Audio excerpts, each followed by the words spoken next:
Civil aviation একটা force আমাদের তো আছেই, এই সত্ত্বেও বিমান বাহিনী নতুন করে তাদের 70% লোক নিয়োগ করে নতুন একটা এয়ারফোর্স গঠন করতে যাচ্ছে, যেটার বিরুদ্ধে আমরা কথা বলছি। যেহেতু আমাদের দেশে এখানে লক্ষ লক্ষ বেকার যুবক আছে, কেন নয় তাদেরকে তারা নতুন করে নিয়োগ দিয়ে 6 মাস ট্রেন করুক বা 1 বছর ট্রেন করুক, করে আমাদেরকে মানে বাহিনীতে অ্যাড করুক। নিরাপত্তা যদি তাদের কাছে মনে হয় যে নিরাপত্তায় কোনো ল্যাকিংস আছে, তারা এটা করতে পারে। না করে তারা কি করতে চাচ্ছে, বিমান বাহিনী থেকে 70% লোক নিয়ে আসতে চাচ্ছে। তাহলে এখানে আমাদের অস্তিত্ব তার কোথায়? আমরা যে বেবিচক বেসামরিক বিমান চলাচল কর্তৃপক্ষ আছি, আমাদের অস্তিত্ব তো বিলীন হয়ে যাবে।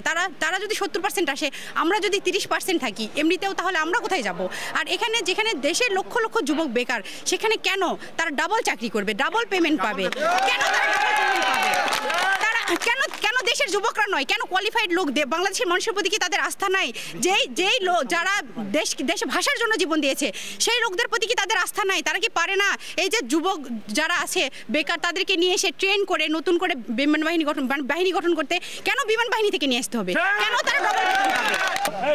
যে আমাদের নতুন একটা হচ্ছে ফোর্স গঠন হচ্ছে, মানে সিভিল এভিয়েশনের পাশাপাশি যে হচ্ছে আপনারা জানেন বাংলাদেশ এয়ারপোর্ট সিকিউরিটি ফোর্স গঠনের আসলে বিরুদ্ধেই আমাদের আজকের এই যে মৌন যে আন্দোলনটা, এটা শান্তিপূর্ণ একটা আন্দোলন ছিল না। আমরা মূলত আমাদের হচ্ছে বেসামরিক বিমান চলাচল কর্তৃপক্ষে আমরা সবাই কর্মকর্তা কর্মচারীবৃন্দ সবাই একটা আন্দোলনে আসছি।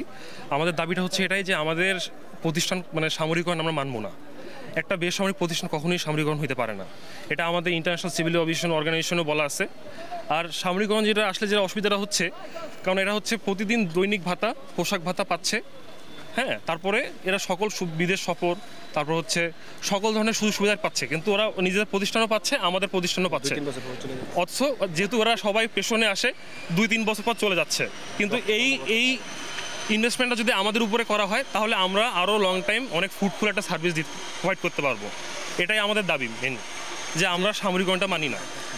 আমাদের মূল দাবিটা হলো যে বেবিচকে আলাদা একটা এভিয়েশন সিকিউরিটি ডিভিশন থাকার পরেও কেন আলাদা আরেকটা বাংলাদেশ এয়ারপোর্ট সিকিউরিটি ফোর্স গঠন করা হচ্ছে, এবং এখানে 70% জনবল হবে বাংলাদেশ এয়ারফোর্স থেকে। বিদ্যমান একটি এভিয়েশন সিকিউরিটি ফোর্স থাকা সত্ত্বেও এটা কেন হচ্ছে, সেটার বিপক্ষে আমাদের মূল দাবি।